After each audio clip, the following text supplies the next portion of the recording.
In 1 week, doctors across the country will go on strike. This means withdrawal of services by medical practitioners, pharmacists and dentists under KMPDU in all institutions. Which also means hakutakuwa na huduma za afya katika hospitali za umma na vituo vya afya mijini na vijijini. Now, to make things worse, other health unions have also issued countrywide strike notices to relevant ministries, state departments and the Council of Governors. They also have their own sets of demands. Now, the effects of just 1 day of such a strike would be catastrophic, as we have seen in the past.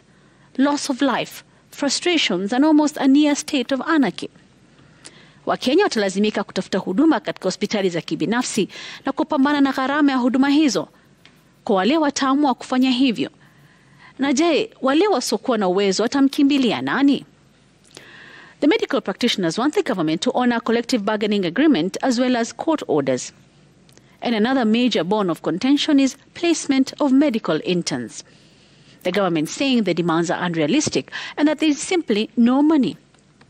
On the other hand, doctors say the strike is on until all demands are addressed. Things came to a head last week when the Secretary General of the Kenya Practitioners and Dentists Union, Dr. JAMILA, was injured during demonstrations over the delayed posting of medical interns and payment of fees for postgraduate students. The march was interrupted by police officers who dispersed the demonstrators, injuring several of them, including Dr. JAMILA. We ask, what is happening in the health sector? In fact, the question is, what has been happening in this sector? For instance, in February, health workers in Busia went on strike, saying their statutory deductions were being deducted but not remitted, and this had gone on for 12 months.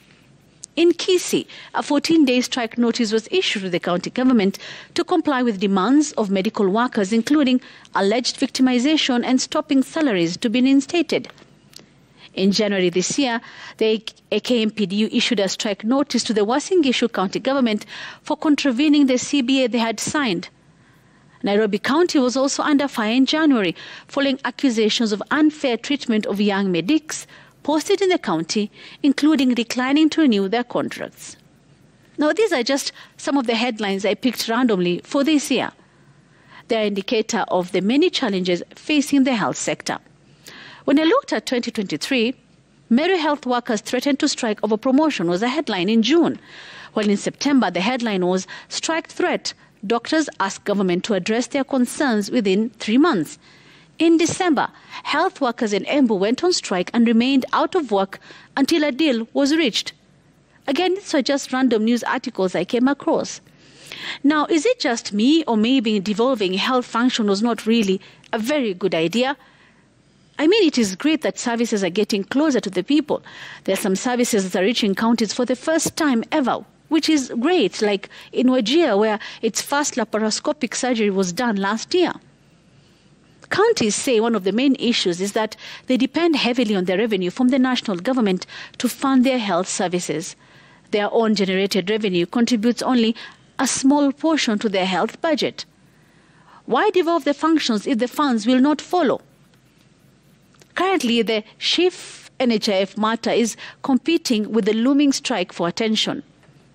In my opinion, all the attention should be diverted to avert the bigger crisis, which is paralysis of health services due to the looming strike, at least for now.